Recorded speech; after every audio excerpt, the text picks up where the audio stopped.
can, but you don't have to. I think we all feel like we're very familiar with you. So. That can be good and bad, but I'm delighted to be back in Stafford County. I'm out doing my 105 town hall meetings. If I wasn't on camera, I'd say that I've become a fan of county consolidation after attempting to do 105 town hall meetings. It was easier when there were only 69 as a congressman, and this is, though, valuable to me.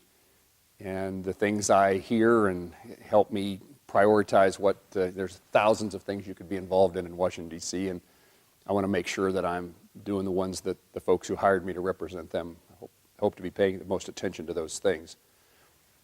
I thought I'd say just two topics and then take the conversation whatever direction you'd like for it to go. I wanted you to know that in some ways things haven't changed in what I attempt to do on your behalf. When I asked for the chance to represent you as your congressman and then as your United States Senator, the thing that motivated me to do that was a belief that rural America, the places that we live, is worth fighting for, worth trying to keep around a while longer. And so I focus on a lot of things that most members of Congress don't pay a lot of attention to, and many members of Congress don't appreciate or understand. We are a significant minority. There are very few of us who come from rural America. There's very few, even less, who spend their time worrying about rural America. But our focus hasn't changed from day one, with the goal of increasing the chances that our kids stay in our hometowns, in their hometowns, that they return to their hometowns, that we can attract and keep our senior citizens, that we can bring business to a community, that we can keep Main Street alive and well. The things that makes up for me in my mind is, one, agriculture. We're glad there's wheat being harvested. I assume you'd tell me that moisture and weather has not been a friend. And we are at the moment, this is a perfect time if farmers were here to talk agriculture, because the Farm Bill has just been approved by the Agriculture Committee in the Senate, will be on the floor of the Senate next week. In addition to the Farm Bill, trade matters to us, and there is a lot of things going on. This administration has an agenda related to trade, and while I hope we can get better agreements, the message that I have delivered over and over in Washington, D.C., and really places around the country and in Kansas is, we earn our living in Kansas by what we export. And I know it's difficult dealing with the rest of the world. In fact, I've had people over the time I've represented you tell me, let's just forget the rest of the world and take care of ourselves. In fact, I've had farmers tell me, forget the rest of the world. In a Kansas perspective, that means what 48% of acres of wheat do you not plant and you do not harvest? Because we can produce more than we can consume in the United States, and we earn our living by what we sell around the globe. And the administration, the candidate Trump announced in his campaign that he was opposed to TPP, and we withdrew from that. In my view, that's a problem. We should be engaged in that regard. Then the possibility of withdrawal from NAFTA. Mexico is our #1 purchaser of agriculture commodities in Kansas. Canada is #2. And then tariffs. And unfortunately, when we get into a tariff battle, the place that other countries retaliate is agriculture. And we saw it with grain sorghum. When we announced tariffs against washers and solar panels, Chinese imposed tariffs against grain sorghum. I would expect today, with announcement there's another $50 billion of tariffs being imposed, we will see tariffs placed on soybeans. In my hometown of Plainville, the price of grain sorghum dropped 99 basis points in one day on the announcement of those tariffs. Happens across our state. And so I've been to the White House, I've met with President Trump, and I'm all for trying to figure out how we rein in China. They are a misbehaving country. They steal our trade secrets, they take our technology, they attack us with cyber, but we ought to be focused on trying to keep that from happening as compared to a general battle over tariffs in which we up tariffs, they up tariffs, and not certain where that ends. I've had Kansans, and maybe in this audience you'll want to tell me this, that I need to know the president knows what he's doing. He's a business person, and he's a negotiator, and he's on the right path, Jerry, and that may be true, and I hope it's true. I want to make certain that I've done my part to know it, to have made the point, consistently made the point, that when this trade discussion is over, the end result has to be we're still in the world. If we can get a better agreement, if this is a negotiating tactic, I'm all for it. But the end result has to be we're not walking away. I was in Wichita a month ago, shortly after they announced, it was announced tariffs on aluminum and steel. I helped cut the ribbon on the 10,000 737 fuselage coming out of Spirit Aerosystem, 100% aluminum. What that means is the price of aluminum goes up, and we're competing in a global economy. A couple of things that we were able to suggest to the president in a meeting was that, unfortunately, we are not the only place that the world can buy agricultural commodities. And I wish it was different, I guess. I wish it was different. But Argentina, Brazil, there's others waiting to take the opportunity to sell into our markets and to take our markets. And secondly, that the President and the Secretary of Agriculture have talked about giving farmers a payment if trade goes away. There is no way we'll ever give enough payment to make up for the loss of trade. And the President was genuinely pleased, surprised. Says, I've never met with members of Congress who have constituents who don't want another check. I said, well, that's not our preference. Our preference is to sell around the world. So agriculture, farmers and ranchers front and center, small business issues, trying to keep Main Street alive. I am so pleased. I came by the grocery store. For as long as I've been in Congress, I've told people that where I come from, economic development can be whether or not there's a grocery store in town. And almost no one in Washington, D.C. understands why that would be an issue. Of course there's a grocery store. The point that I'm attempt to make is not that I'm interested in a law that says we are required to have a grocery store every number of square miles or every number of people. It's that we need to do things that keep the cost of being in business as low as possible so that small businesses in small towns that aren't growing leaps and bounds have a chance to succeed. When I was your congressman, not your senator, I think this is true. Over that period of time, I probably did not represent communities that had growing population in the long term. I don't think it's my fault, but we worked to try to reverse that trend. But when you don't have more people, how many more hammers can the hardware store sell when the cost of being in business goes up and there's not more people in the community? So this is about trying to keep the cost of being in business down, and there's lots of factors that go into that. Healthcare, trying to keep hospital doors open, physicians in community, pharmacy on Main Street. We will lose our communities in the absence of access to health care. And health care has been a significant issue for a long time. And part of it is this access issue, part of it is the affordability. My view has been, this is on the access side, is trying to keep certain that Medicare rates, and particularly critical access hospitals, receive a reimbursement that cover their costs. It's like schools. Small schools need more money per student because they don't have enough students to cover the fixed costs, just like we talked about business. Same way with our hospitals, and so we get reimbursed at a higher rate based presumably upon costs as compared to the amount for a particular procedure. And then technology. I stopped in Holyrood on my way here, extra half hour in my time, and didn't know what to do except to walk Main Street of Holyrood. And H&B telecommunications company. These are things that matter to us, and they matter. I guess I could jump this back to agriculture. More and more, it is access to technology, and in this case, particularly broadband, that allows our farmers to be more efficient and more cost-effective and more environmentally sound.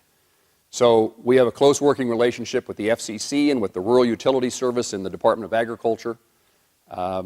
But we're trying to make certain our schools, our hospitals, our libraries, people, our businesses have access to technology. And the good news is that I used to always see the internet as the opponent to rural America, to Main Street. And the reality is, while there's still some challenges that come from the internet and competition, it is our opportunity to sell around the world. I was in Barnes. It's one of my favorite towns until the cafe and bakery called Our Daily Bread closed. I always went through Barnes to stop to get a coconut cream pie. There's a general store there, and my guess is if there's something you want, it's in that store if they can find it. And I said, how do you stay in business in a town of 300 people? Well, the internet. We sell what we have here to people who don't live here. I remember, this will sound political, I remember when we had a governor who was opposed to the coal-fired plant at Holcomb. And her argument was, why would we build a coal-fired plant when the electricity is going to benefit the people who live out of state? Because most of that electricity was going to be sold to Colorado. Well, Governor, that's what we do. And the idea of bringing more money to St. John or to Stafford from someplace else, build something here and sell it elsewhere, that's how we create wealth in our own communities. Finally, and not just because the superintendent is here, education. I'm of the view that education decisions should be mostly local, state and local, and we work to get rid of the mandates that drive up the cost of being in business for our schools, to raise the price of the cost of education without the commensurate benefit in the quality of education.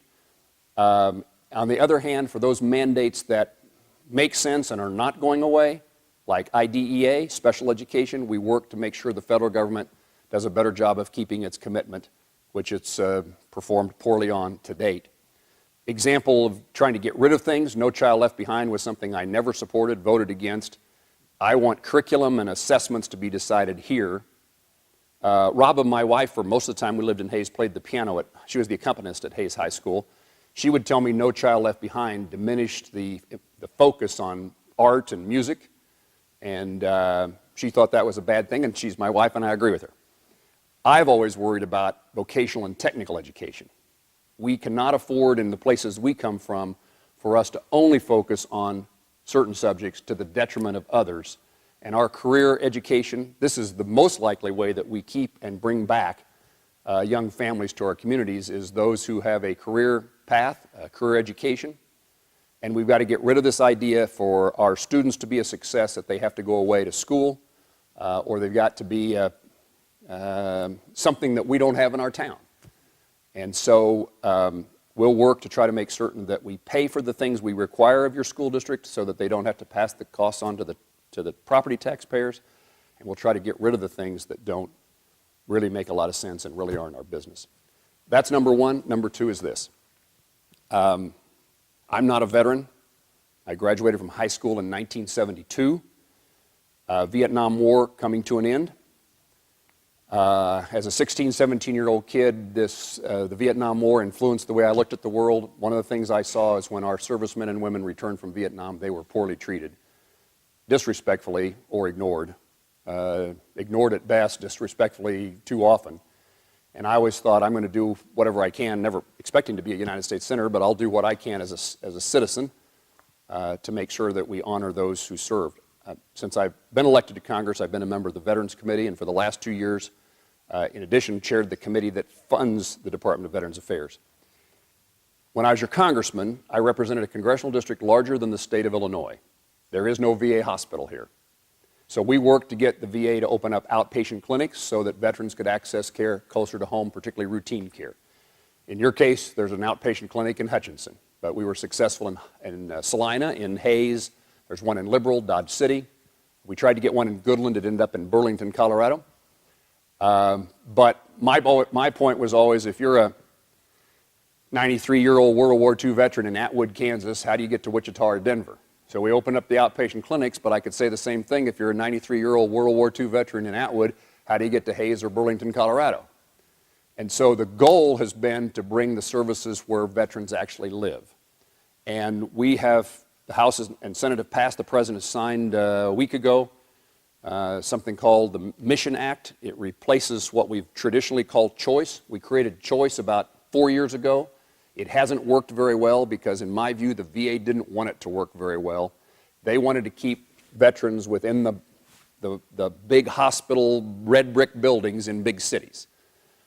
And unions in particular were interested in making certain that the employment stayed within those buildings. And the VA has lots of problems when it comes to leadership in Washington, D.C.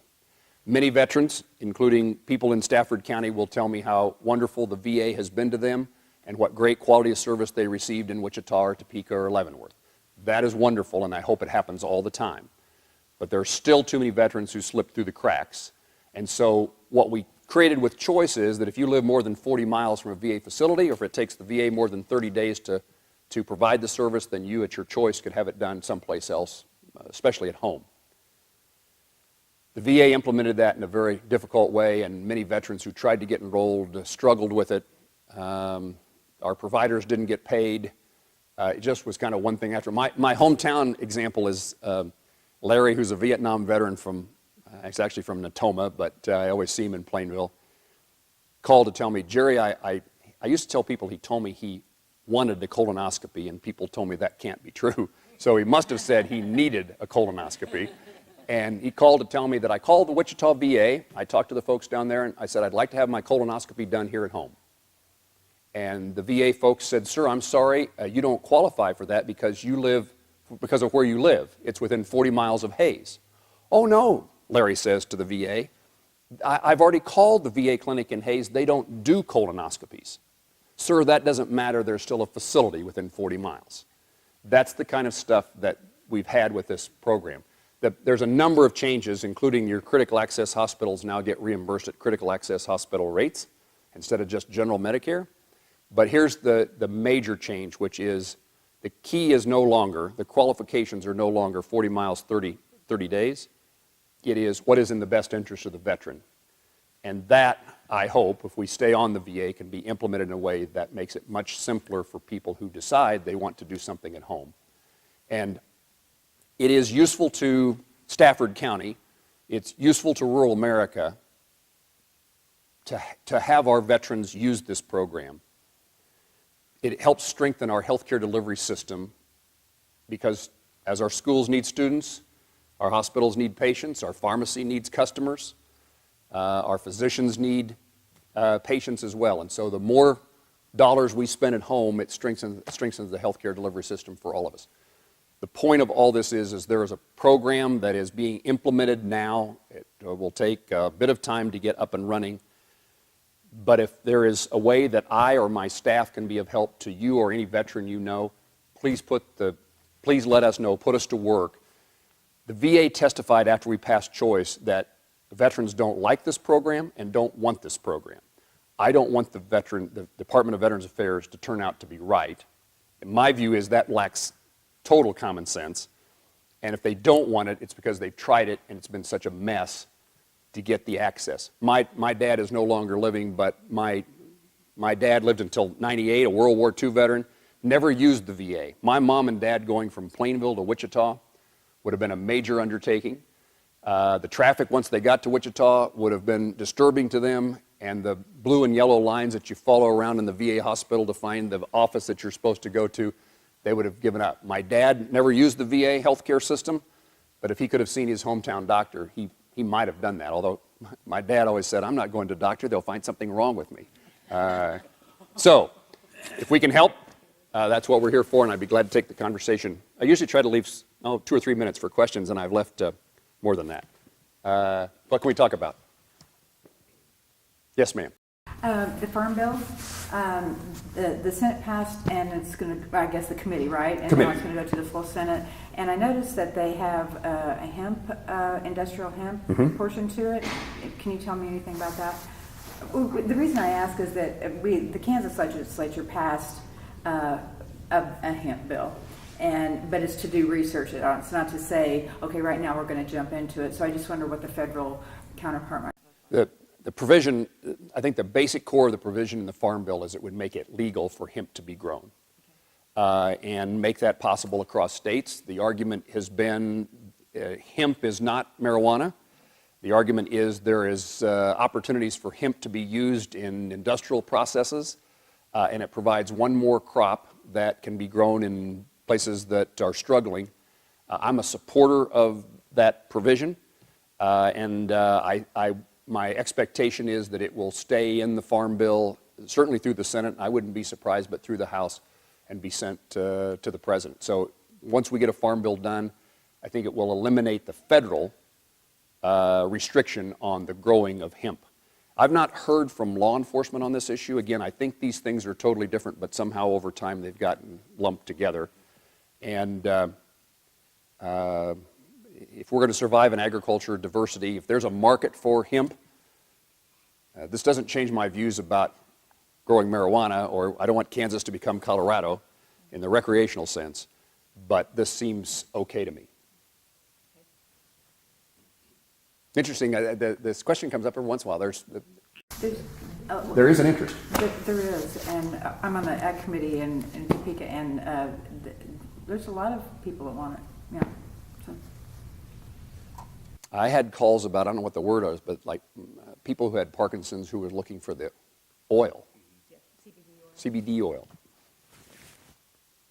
American Legion, incidentally, talking about veterans and talking about this topic, American Legion endorses the use of medical marijuana within the VA system.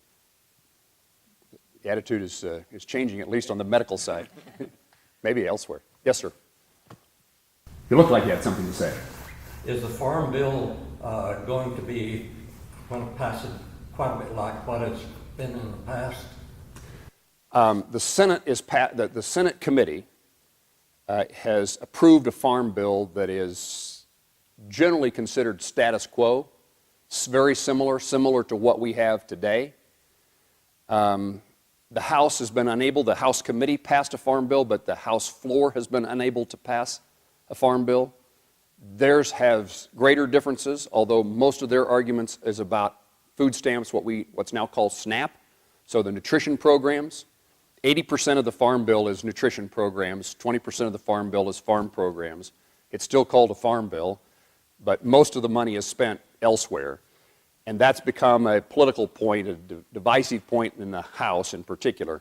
In the Senate, we can only pass a farm bill if we get 60 votes, and so we have a different approach. We want to get a farm bill done, and the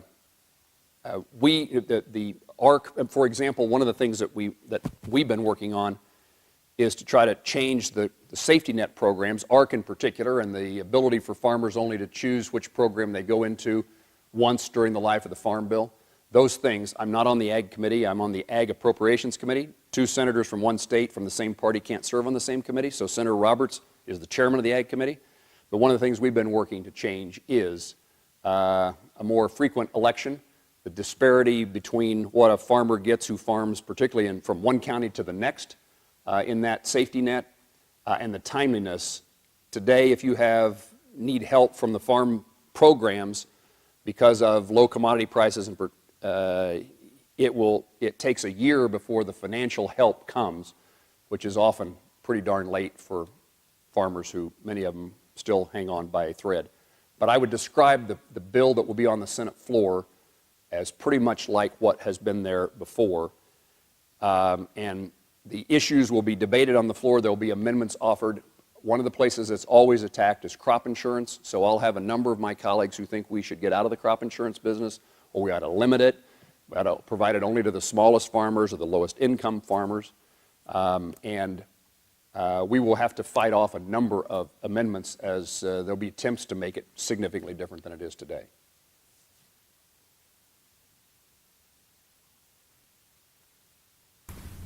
Last time you were here in front of us, I asked you a question. I remember you.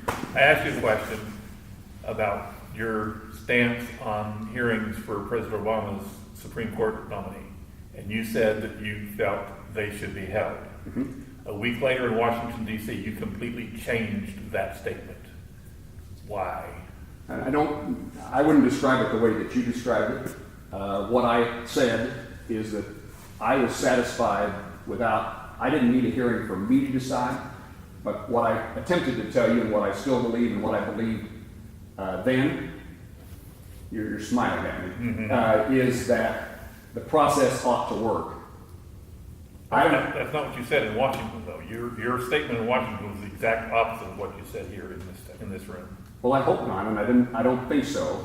But okay, I'll take your view. I was very riled when you made your statement in Washington. That's why I remembered it so well. Okay. I wish that the Senate would have heard and didn't intend to express any different point of view than we should do this. The point when I was asked was, do you need a hearing for you to know how you'll vote? My answer to that was no. Okay. Okay. I'll We'll disagree. Right. All right. Thank you for being pleasant in your disagreement. I have another question that's completely different from that. Is in what universe is what's going on at the border with the separation of children from their parents morally acceptable? It is not morally acceptable. Then why are we doing it? Because Congress is, at the moment, incapable of passing legislation to overturn decisions made at the administration, by the administration. Although the House of Representatives is taking up an immigration bill next week, at least I heard on the radio this morning, it includes provisions to limit or restrict the separation of parents, families at the border. I don't have any, there's no way that I can explain how you can justify that. What the explanation is from the Department of Justice is that it reduces the disincentive, I said that wrong, it reduces the desire of parents to come to the border and cross the border if they know they're going to lose their children. I suppose that's a deterrent to illegal activity, but I still don't know how you justify it on a moral basis. His statement last week was that if they don't want to be separated from their children, don't bring them. I'm going, excuse me? I hope that if the House would pass something in regard to immigration, I think there's a will in the Senate to pursue it as well. I had hoped that we would resolve DACA. We didn't. Nothing passed the Senate. And I still think that's, and there's an excuse that we now have the courts intruded and said that President Trump can't change the DACA program. That decision doesn't really make sense to me, but at the moment it's on hold. And so Congress used that as an excuse not to deal with a difficult issue. And we ought to deal with immigration. My view is we have a broken immigration system. We need better security at our borders. We need to know who's coming. I don't really see that as an economic issue. I see that as a law enforcement, a crime, terrorist, our national security point of view. And by border, I should say borders. And we ought to figure out that we ought not focus attention on DACA. I think that's that ought not be our priority. We ought to be trying to get rid of people who are causing us harm, not people who were brought here by their parents. But my point is, I hope that when we get back to DACA, that we can deal with other immigration issues as well. That there are those in the Senate, those in Congress who have insisted that we have a comprehensive immigration plan. And there are issues in immigration that there's significant division in the country and in Congress. My view is let's deal with the issues that we can agree on and try to resolve them. We can work on the harder ones later, but in the meantime, do something. And in my view, we could have a DACA fix, certainty for people who are here wondering what's going to happen when they don't really have a place to return to. And we can do something about agricultural labor, and we can do something about high tech. I think there's a list of things in which you could get 60 votes in the Senate to do something. There may not be 60 votes to do everything. That now would include this new development related to separating children. And I don't watch the news because it's so messy, but especially it's very troubling to watch the news now with the story of the kids and families, the parents.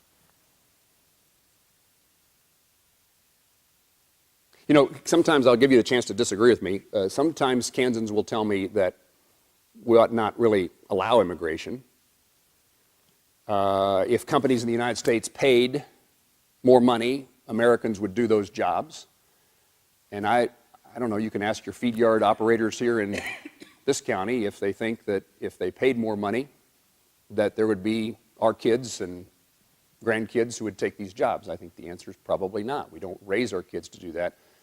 And we don't, with the exception of the two young men that are here in the room, not all of our kids have the work ethic that your two have the work ethic of, I don't know that I have my parents' work ethic. I hope my kids have my work ethic. We try to make life easier for everybody. Is our government going to change any to speak of with the new President Trump? I would think you'd tell me that it's changed already. You don't see it? Well, there's a lot of controversy, it seems like. Oh, in that change? Which ways? I actually had the thought that with a new president, I mean, here's the way I would, when President Obama was president, about half the people in Kansas who called our office would say, you tell Moran not to budge 1 inch on anything. Don't let him give in. The other half would call. There's people in the room who I'm sure fit these categories. The other half would call and say, why can't Jerry work with others and get something done? So there's this clash. And I thought, well, with a new president, maybe we can start fresh. Now it's just a different set of people. I mean, it used to be people would tell me at a town hall meeting, why haven't you impeached President Obama?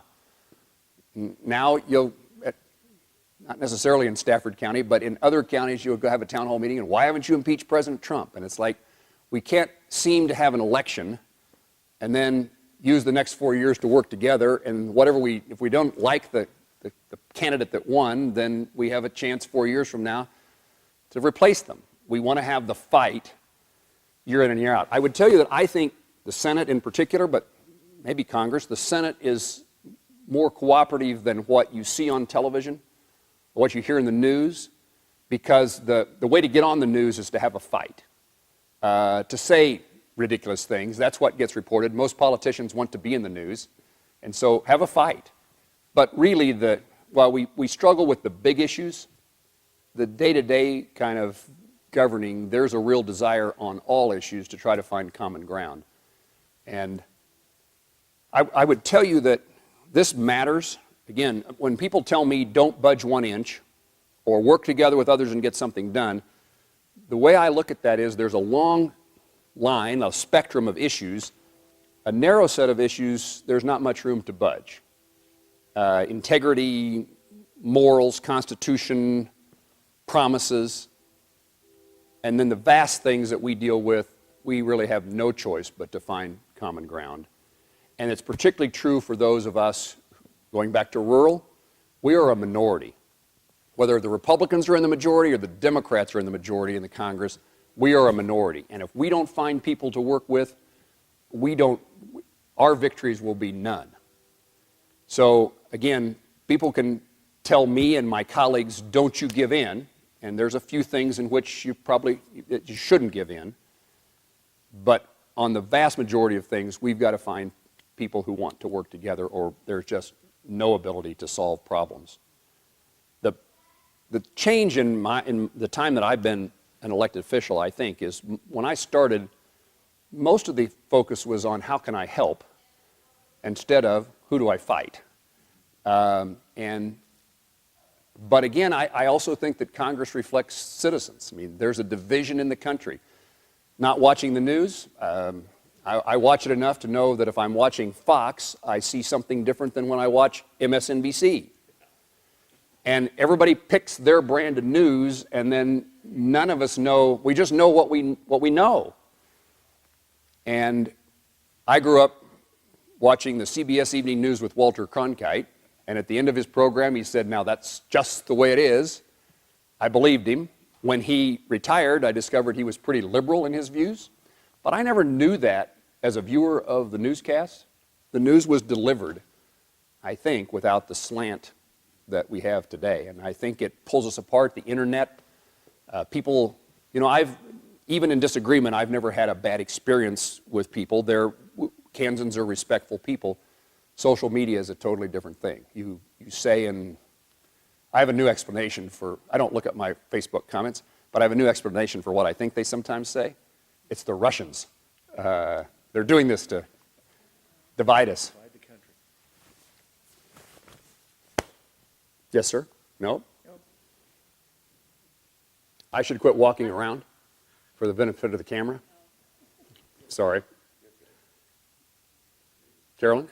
You made mention of the grocery store, and I know how helpful your office was in that, but I don't know if everyone in this room knows that you were very helpful in us competing for a grant that was, as one of our board members called it, the game changer, that really kind of led to a path where we could really make this happen. And it's, I think, going to be a really significant thing that kind of has some ripple effects in other areas of economic development here.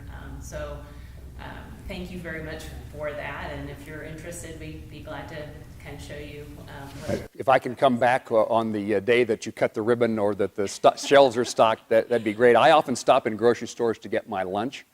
No offense to the pizza place, and but I always this sense that we have this obligation to shop to keep our grocery store viable is with me. I tell people I grew up in a town that had 4 grocery stores and 1 bank. We now have 1 grocery store and 4 banks. We're not any wealthier. I don't know how we have all these financial institutions. On this topic, kind of what you were saying about getting along, there are some examples. And one of them is this issue of the regulation of community banks, what I call relationship banks. We were successful. I'm a member of the banking committee, and 2.5 years ago, the banking committee passed legislation out of our committee to repeal a lot of the things in Dodd-Frank that came about after the 2008 financial collapse as they related to our smallest banks. It came out on a straight party line vote. Every Republican voted yes, every Democrat voted no, and that means that there would not be 60 votes for that bill on the floor. So we went to work and we found 4 Democrats and 3 Republicans who sat down for a year and a half and tried to find a compromise. Lop something off over here, lop something off over here. Can we find something that would be satisfactory? That finally took place, and both the House and Senate, the President signed legislation that changes the regulations on our community and our smaller regional banks. And that matters to us too in Stafford and St. John and Maxville. The Farm Bill provides a safety net. We sometimes forget that the relationship we have between our lenders and our borrowers is a safety net as well. I've been making this case to the regulators, the FDIC, the Office of Comptroller of Currency, the Federal Reserve. If you make lending just a computer program, and you punch in the numbers and you either get a yes or no, and that's what the regulators would require, then the character and history that our banks have with their customers is out. And who's going to help finance a grocery store, but who's going to finance agriculture? In bad times, the decision will be made, we can't afford to do this because our regulators say this isn't a good loan, but we've dealt with your family for several generations. We know you, we know you'll pay. I've seen this in bad times and just the commodity price, but it was highlighted to me in Clark County, and Ashland is the county seat, the place that had the fires. Those cattlemen lost all of their collateral. Their cattle died. What do you do if you're a cattleman and you got no collateral? The bank said, we're going to continue lending regardless of the collateral. And again, if the regulators don't allow them to do that, or the regulators change the regulations and they can't do that, and you take character and relationships out, the safety net of being able to have a line of credit disappears, and rural America is harmed once again. A couple of points here. This took 3 years to get enough people together, Republicans and Democrats, to find something we could agree on. And when we did, it passed. And that's a piece of good news. It also means that our ability to have hometown banks still make loans on things that are good for the community continues to exist. I wondered from your compliment or thank you, I'm happy that we were able to be of help. You should know, Carolyn, that my new chairmanship in the Appropriations Committee is, among other things, the Department of Commerce, which means EDA grants. And I had the leadership of the economic development folks at EDA in my office this week in a getting acquainted session. Sterling is an example of a community that just got an economic development grant for their water tower and sewers. And so we're trying to develop the relationship in which we can encourage good behavior. One of our another initiative that we're putting some effort into is to try to leverage the power of broadband to be able to have more opportunities for remote work locally. So to be able to connect people to job opportunities with companies that aren't necessarily physically located here. We actually have been in communication with your office, which was very helpful on a possibility that I don't think is going to end up being the right one for us right now. But if there is an EBA opportunity, we may be in contact again or something. Okay. I wouldn't be surprised, but I hear from you. And we're glad to help. Yeah, I think, kind of what I see is the thing that will help keep the grocery store successful, the schools, the hospital, any number of things, is if we can find better ways to create jobs here. And it's the population. It's the population that is at its root, I think, the struggle with keeping a lot of these things healthy and viable. And so we're trying. One of the most likely things of having people return to our communities is if there's a solid, financially viable agricultural economy. And whether it rains or not determines lots of things about our future. Superintendent, oh, go ahead, Karen. There's an issue that I'm sure you've been aware of that it continues to be a concern to me is how we're handling the water rights with Quivira here. And I know that at its level, right now, it's a state water right issue. They've asserted that their senior water rights have been infringed by the usage of irrigation here. And right. So,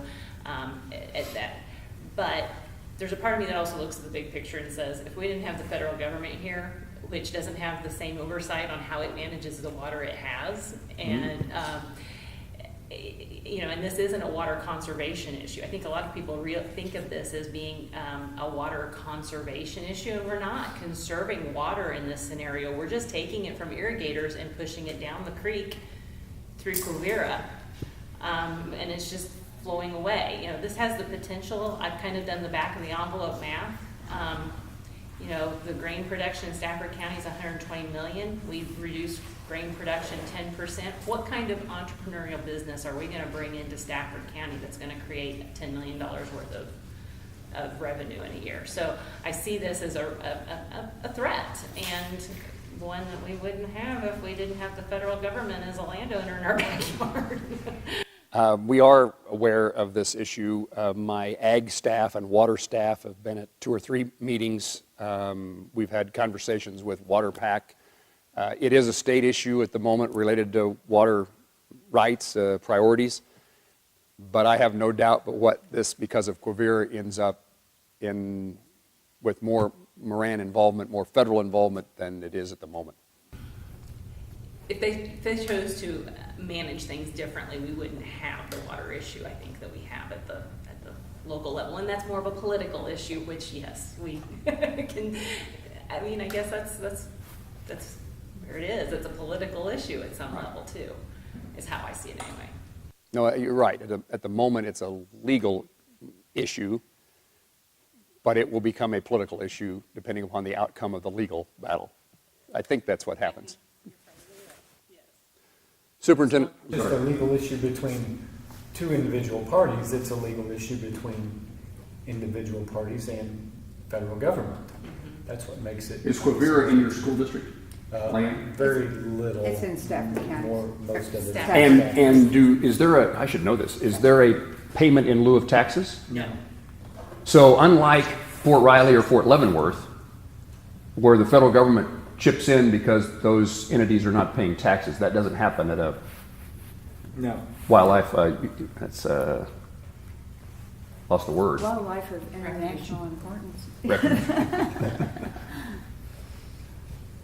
So it's not, right, it's not contributing, but it's also, right, that it's not getting a pilot or whatever. Kansas has is one of the states with the fewest amount of federal land. We have very little federal land in our state. And you've got states to the west of us in which it's huge percentages. I hate to admit this on tape, but I hadn't thought about that issue for Quivira. Where I see this is the national grasslands down by Elkhart. Huge number of acres, huge percentage of the county, all federal grasslands. And You've given me something else to think about. I want to hear about your school. I've had the fear that our schools were not focused on career and technical education. I visited 40 schools last year. I was wrong. There's a significant change over the last 4 or 5 years of focus on career path, and I saw really good things in that regard. Right. So I was pleased. Yeah. Student enrollment? We're steady. Because it's not. Yeah. We'll know in steady September? In the county, down, pretty steady overall, Yeah. around the county. Yeah. The same things you're talking about with our, just the focus is more on what's right for the kid, fitting our school to the kids rather than, hey, this is what we have. And, it's all about test scores.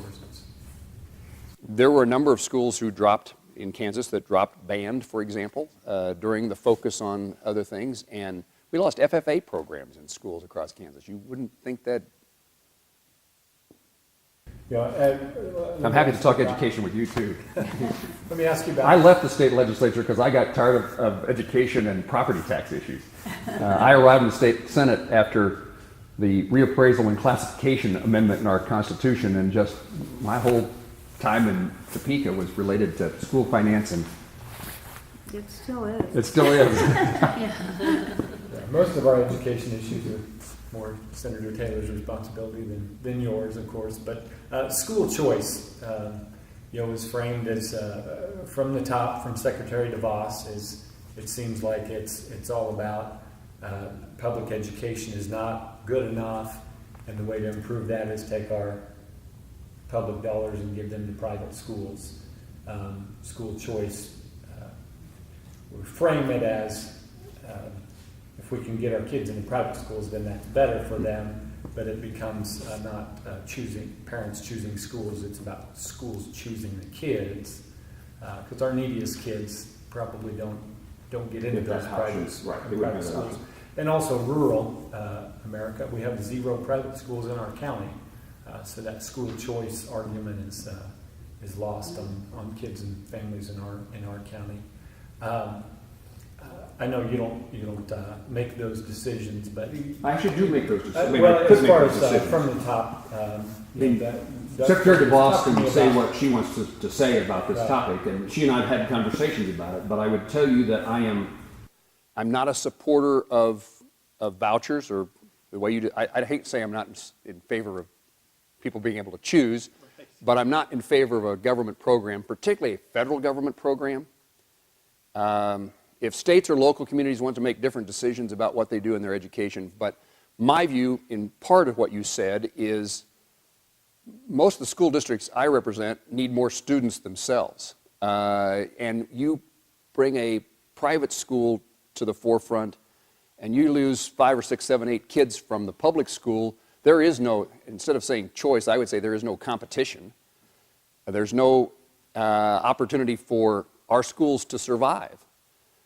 So the rural nature and the low enrollment that we have in Kansas tells me that this is not the right thing to do. And again, based upon my view that education decisions should be made at home, not in Washington, D.C., I've voted in the way that you seemingly would want me to.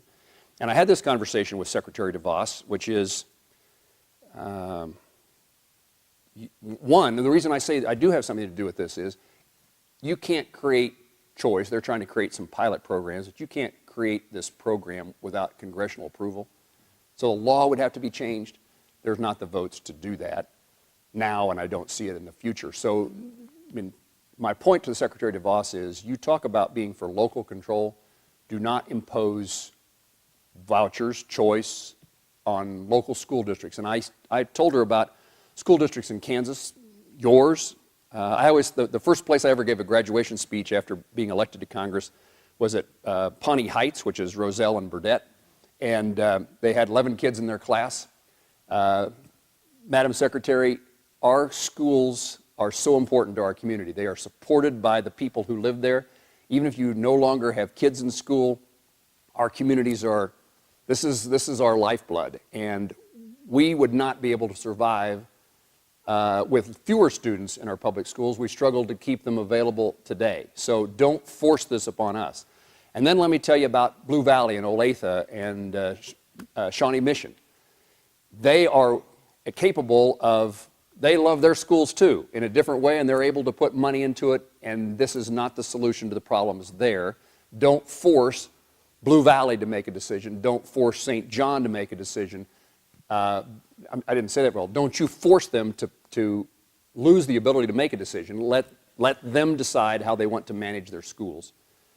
And she committed to me that that would be the case, that she would not force anybody. And again, I don't think she has the authority to do it. But everybody, you and she are aware that the federal funding to public schools has diminished. We are in this sense. Actually, I'm an appropriator, as I said.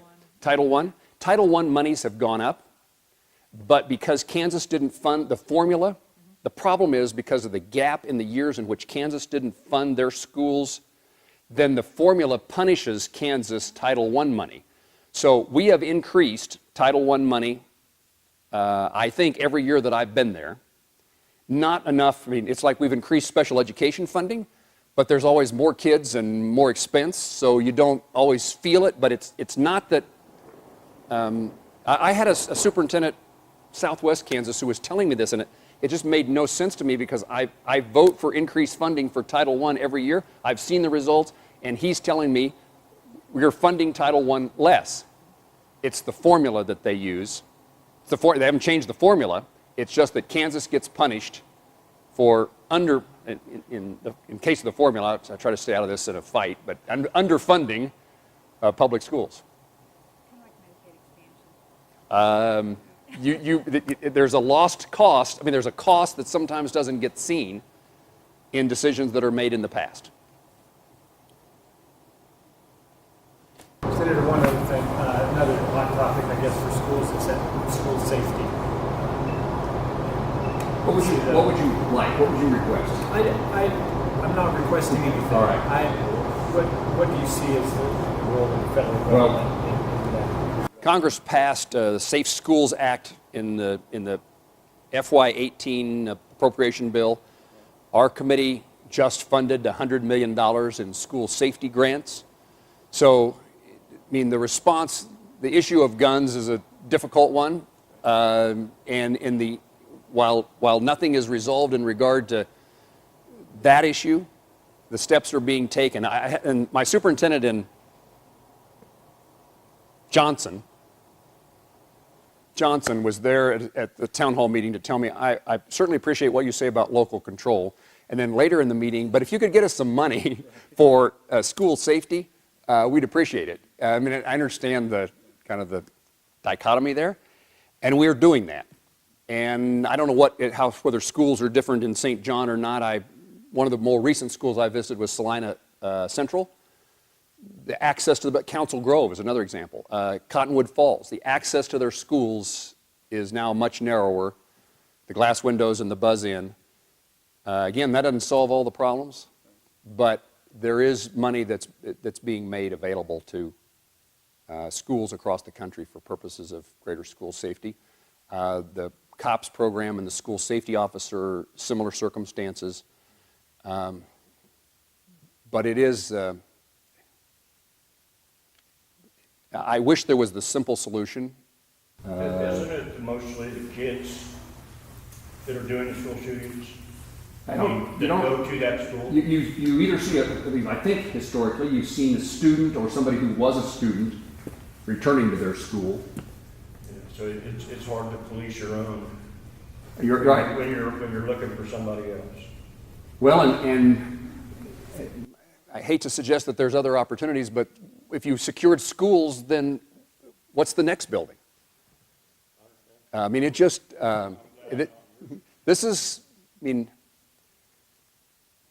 things that I want to change in this country require morals, integrity, values, parents.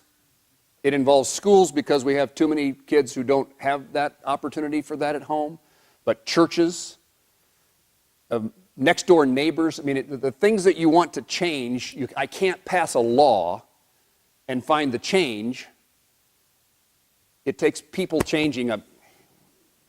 I gave the graduation address this year at Manhattan Christian College, and I won't attempt to do that in this town hall meeting, but we too often look for politics to change who we are as a country or a people, and the change comes from a different place, in my view, than one more law.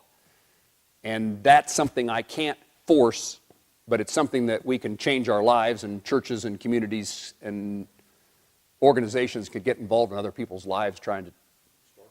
It starts at home. I'm going to head to Hayes. Sir, you came in late. Did you miss the opportunity to? I had the Times myself. Oh. But there's one thing I would like to say is I went to Concordia to visit a friend of mine who got killed in Vietnam, and he did not die as a Republican or a Democrat. He died as an American. Thank you for the reminder. I don't know that I can add to that, but I would try, because when I get discouraged in Washington, D.C., and there's lots of moments in which it's like, I'll put on my running shoes and I'll walk up to the Lincoln Memorial, and on that walk, I'll go by now the World War II Memorial, and then the Vietnam Wall, and then back by the Korean War Memorial. And one of the reminders that I always have is these people who sacrificed, they didn't sacrifice because they were Republicans or Democrats. They believed that they could make their country safer, better for their families, for the world. And those are the role models that we need to, as members of Congress, Americans need to come together and follow their example. It makes just this partisan bickering that goes on so irrelevant if you put it in perspective of the sacrifice that those people made. So thank you for telling me. Thank you.